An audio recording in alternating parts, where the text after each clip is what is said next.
Budget ವಿಷಯವಾಗಿ breaking news ಬರ್ತಾ ಇದೆ, ನೋಡೋಣ.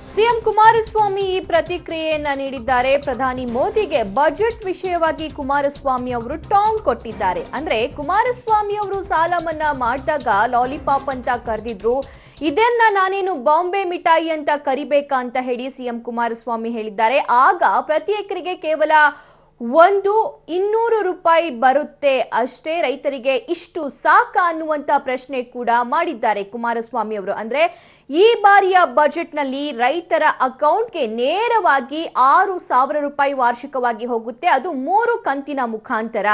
ಇದನ್ನೇ ಇದೀಗ ಈ ವಿಷಯಕ್ಕೆ ಕುರಿತಂತೆ ಸಿಎಂ ಕುಮಾರಸ್ವಾಮಿ ಟಾಂಗ್ ಕೊಟ್ಟಿದ್ದಾರೆ. ಇವತ್ತಿನ ಕೇಂದ್ರ ಸರ್ಕಾರದ ಚುನಾವಣಾ ಪೂರ್ವದಲ್ಲಿ ಕೊನೆಯ ಒಂದು ಬಜೆಟನ್ನು ಮಂಡನೆ ಮಾಡಿದ್ದಾರೆ. ಬಹಳ ಜನ ನಿರೀಕ್ಷೆ ಇಟ್ಕೊಂಡಿದ್ರು. ಕಳೆದ 5 ಬಜೆಟ್ನಲ್ಲಿ ದೇಶದ ಸಾರ್ವಜನಿಕರ ನಿರೀಕ್ಷೆಗಳನ್ನು ತಲುಪತಕ್ಕಂಥ ರೀತಿಯ ದೇಶದ ಅಭಿವೃದ್ಧಿಗೆ ಪೂರಕವಾದಂಥ ರೀತಿಯ, ಅದರಲ್ಲೂ ವಿಶೇಷವಾಗಿ ರೈತನಿಗೆ ಆತ್ಮಸ್ಥೈರ್ಯವನ್ನು, ಆತ್ಮವಿಶ್ವಾಸವನ್ನು ಮೂಡಿಸ್ತಕ್ಕಂಥ ಆಯವನ್ನು ಅವರು ಕೊಡಲಿಕ್ಕೆ ಸಾಧ್ಯ ಆಗದೇ ಇದ್ದರೂ ಚುನಾವಣಾ ಪೂರ್ವದಲ್ಲಿ ಮುಂದಿನ ಚುನಾವಣೆಯಲ್ಲಿ ಮತವನ್ನು ಪಡೀಲಿಕ್ಕಾದರೂ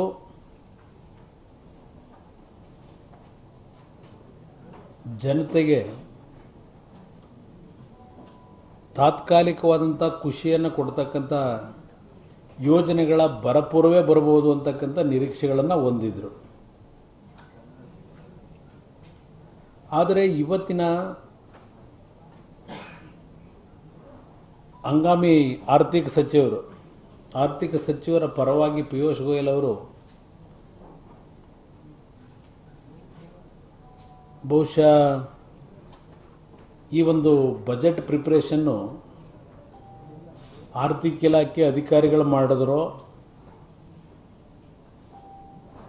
ಇಲ್ಲ RSSನ ಹೆಡ್ ಕ್ವಾರ್ಟರ್ಸಿಂದಲೋ ಇಲ್ಲ BJPಯ ಹೆಡ್ ಕ್ವಾರ್ಟರ್ಸಿಂದ ಮಾಡ್ಕೊಂಡು ಈ ಒಂದು ಬಜೆಟನ್ನು ಮಂಡನೆ ಮಾಡಿದ್ದಾರೋ ಗೊತ್ತಿಲ್ಲ ನನಗೆ. ಒಟ್ಟಾರೆ ಈ ಒಂದು ಬಜೆಟ್ನ ಸಾರಾಂಶಗಳನ್ನು ನೋಡೋದಾದರೆ,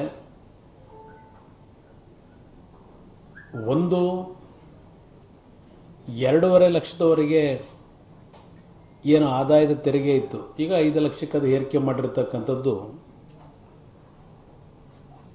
ಎಲ್ಲರೂ ಹಲವಾರು ವರ್ಷಗಳಿಂದ ನಿರೀಕ್ಷೆ ಇಟ್ಟಂಥದ್ದೇ ಇದು. ಈ BJPಯ ಸರ್ಕಾರ ಬಂದ ನಂತರ ಅಧಿಕಾರ ಬಿಟ್ಟು ಚುನಾವಣೆಗೆ ಹೋಗ್ತಕ್ಕಂಥ ಕೊನೆಯ ಹಂತದಲ್ಲಾದರೂ ಅದನ್ನು ಘೋಷಣೆ ಮಾಡ್ಕೊಂಡಿದ್ದಾರೆ. ಇವತ್ತು ರೈತರ ವಿಷಯದಲ್ಲಿ ಭಾಳ ದಿನಗಳಿಂದ ಮಾಧ್ಯಮದ ಮಿತ್ರರು, ಆರ್ಥಿಕ ತಜ್ಞರುಗಳು ವಿಶ್ಲೇಷಣೆಗಳನ್ನೇನು ಮಾಡ್ಕೊಂಬಂದಿದ್ದಾರೆ. ಅವರ ಒಂದು ರೈತರ ನಿರೀಕ್ಷೆಗಳ ಬಗ್ಗೆ ಹಲವಾರು ರೀತಿಯ ಅಂಕಣಗಳೇನು ಬಂದಿದ್ದಾವೆ, ಬಹುಶಃ ಅದನ್ನು ಇವತ್ತು ಸಂಪೂರ್ಣವಾಗಿ ಜಾರಿಗೆ ತರಲಿಕ್ಕೆ ಈ ಸರ್ಕಾರದ ಇವತ್ತಿನ ಬಜೆಟ್ ವಿಫಲವಾಗಿದೆ ಅಂತಕ್ಕಂಥದ್ದು ನನ್ನ ಅಭಿಪ್ರಾಯ. ಅಂತಿಮವಾಗಿ 2 ಹೆಕ್ಟೇರ್ ಪ್ರದೇಶವನ್ನು ಹೊಂದಿರತಕ್ಕಂಥ ರೈತನಿಗೆ ವರ್ಷಕ್ಕೆ 6,000 ರೂಪಾಯಿಗಳ ಆರ್ಥಿಕ ನೆರವನ್ನು ಕೊಡ್ತೀವಿ ಅಂತಕ್ಕಂಥ ಮಾತೇನು ಹೇಳಿದ್ದಾರೆ.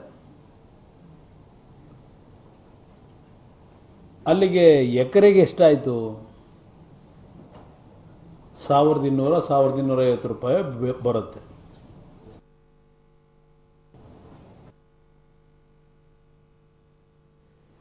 ಇದೀಗ ಮಗದೊಂದು ಬ್ರೇಕಿಂಗ್ ನ್ಯೂಸ್ ಬರ್ತಾ ಇದೆ, ನೋಡೋಣ.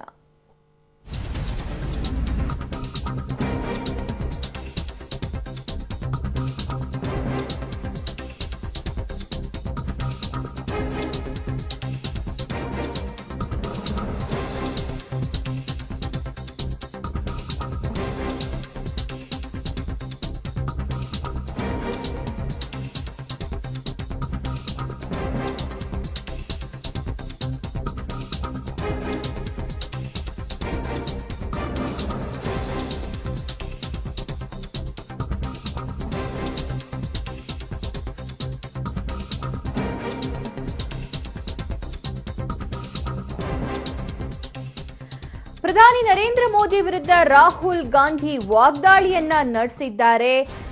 5 ವರ್ಷ ನಿಮ್ಮ ಅಸಮರ್ಥ ದುರಹಂಕಾರದ ಆಡಳಿತದಿಂದ ರೈತರ ಬದುಕು ನಾಶವಾಗಿ ಹೋಗಿದೆ ಅಂತ ಹೇಳಿ ಟೀಕೆ ಮಾಡಿದ್ದಾರೆ. ಈಗ ರೈತರ ಪರಿಶ್ರಮಕ್ಕೆ ದಿನಕ್ಕೆ 17 ರೂಪಾಯಿ ಕೊಟ್ಟು ಅವಮಾನ ಮಾಡ್ತಿದ್ದೀರಿ ಅಂತ ಹೇಳಿ ರಾಹುಲ್ ಗಾಂಧಿ ಪ್ರಧಾನಿ ನರೇಂದ್ರ ಮೋದಿ ಅವರ ವಿರುದ್ಧ ವಾಗ್ದಾಳಿ ನಡೆಸಿದ್ದಾರೆ.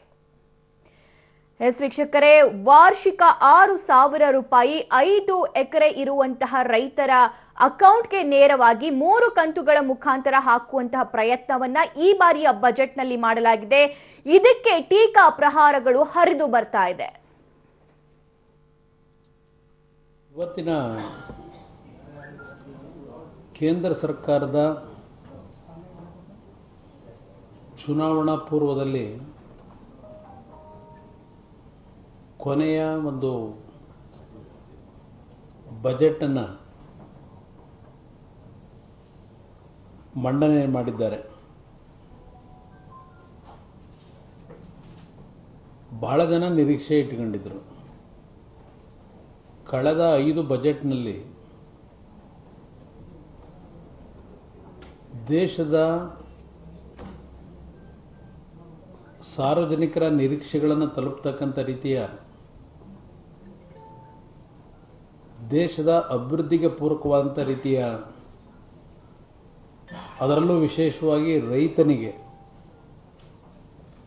ಆತ್ಮಸ್ಥೈರ್ಯವನ್ನು, ಆತ್ಮವಿಶ್ವಾಸವನ್ನು ಮೂಡಿಸ್ತಕ್ಕಂಥ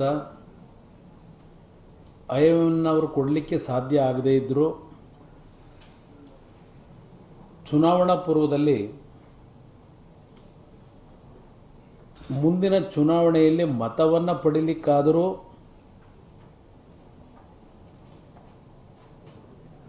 ಜನತೆಗೆ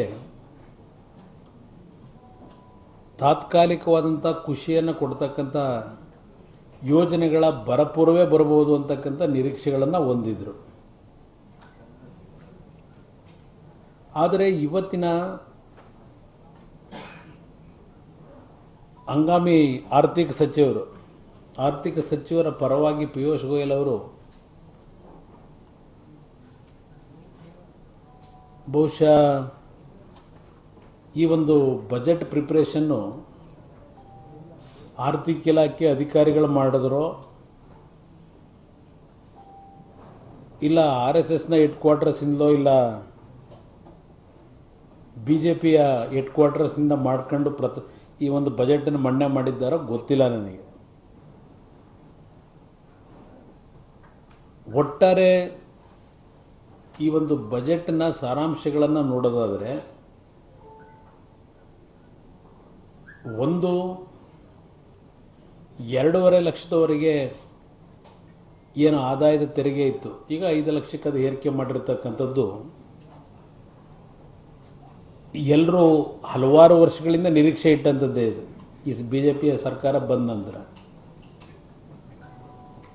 ಅಧಿಕಾರ ಬಿಟ್ಟು ಚುನಾವಣೆಗೆ ಹೋಗ್ತಕ್ಕಂಥ ಕೊನೆಯ ಹಂತದಲ್ಲಾದರೂ ಅದನ್ನು ಘೋಷಣೆ ಮಾಡ್ಕೊಂಡಿದ್ದಾರೆ. ಇವತ್ತು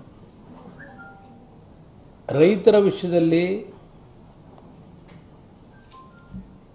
ಭಾಳ ದಿನಗಳಿಂದ ಮಾಧ್ಯಮದ ಮಿತ್ರರು, ಆರ್ಥಿಕ ತಜ್ಞರುಗಳು ವಿಶ್ಲೇಷಣೆಗಳನ್ನೇನು ಮಾಡ್ಕೊಂಬಂದಿದ್ದಾರೆ. ಅವರ ಒಂದು ರೈತರ ನಿರೀಕ್ಷೆಗಳ ಬಗ್ಗೆ ಹಲವಾರು ರೀತಿಯ ಅಂಕಣಗಳೇನು ಬಂದಿದ್ದಾವೆ.